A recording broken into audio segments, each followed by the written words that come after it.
Bonjour. Hier, on a l'impression qu'il y a un peu de tempête dans l'air en ce moment, notamment du côté de Québec. Mario, il y a plusieurs nouvelles majeures. Je le rappelle, 16 heures, on va présenter ça. Point de presse du premier ministre François Legault et de son ministre de l'Économie et de l'Innovation, Pierre Fitzgibbon, qui est encore une fois dans le pétrin. Mario, tu as vu ça, le rapport très, très cinglant.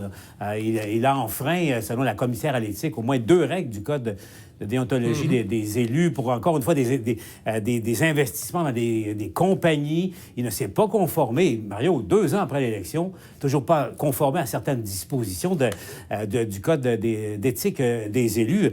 Mario, je disais, le ministre de l'Innovation, il innove, là. C'est la 2e fois dans la même session qu'il est blâmé par la commissaire à l'éthique. Je ne me souviens pas d'avoir vu ça, moi. Ouais, mais c'est quand même plus corsé que la première fois, à mon avis. Justement parce que la commissaire à l'éthique, c'est difficile cette fois-ci de plaider une sorte d'ignorance ou d'inexpérience parce que la commissaire à l'éthique dit qu'il a contrevenu à des directives ou des conseils qu'elle lui avait donnés. Donc, elle lui a dit de faire attention à une chose, elle lui a dit de ne pas faire une chose, et donc, là, c'est plus difficile de plaider. Moi, je débarquais des nues. Ce qu'on voit, par contre, dans le rapport, c'est que lui, il ne semble pas du tout croire à la commissaire à l'éthique, l'a carrément envoyé promener, l'a carrément envoyé paître. J'ai hâte de voir. Pour M. Legault, d'abord, il ne semble pas question de démission pour Pierre Fitzgibbon. Est-ce qu'on va encore faire un blâme?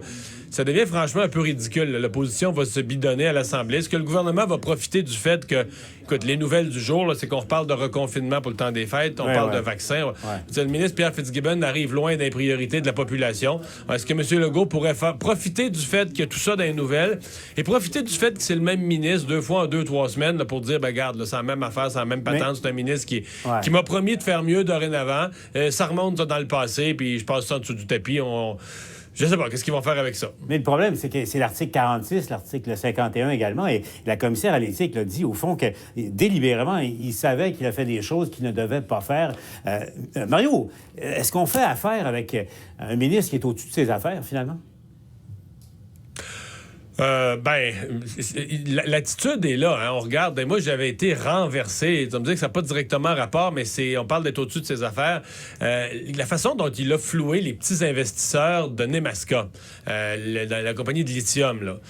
Il les a laissés tomber, il a refait un deal avec des plus gros qui ont leurs affaires dans des paradis fiscaux, puis les petits investisseurs, tiens, salut. Il y en a un qui lui avait écrit.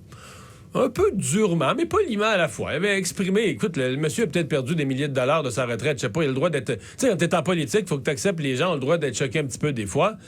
Et le ministre l'avait envoyé se promener pas à peu près, il y avait que lui-même à blâmer pour ses mauvais investissements puis tout ça, comme si le gouvernement était pas mêlé là-dedans. Et donc, il y a quelque chose certainement dans l'attitude de le fait. Tu vois quelqu'un qui a perdu sa retraite, tu l'envoies promener. Tu vois le commissaire à l'éthique, tu l'envoies promener. Et on s'en est parlé la dernière fois qu'il a été blâmé, Paul. Il y a de ses collègues, je parle pas du grand public, je parle pas de l'opposition, il y a de ses collègues qui avaient un sourire en coin parce qu'eux-mêmes voient ça, là, qu'il est un peu au-dessus de ses affaires, puis tout ça, puis lui, il connaît ça, puis il fait des deals, puis il est big, puis tout ça.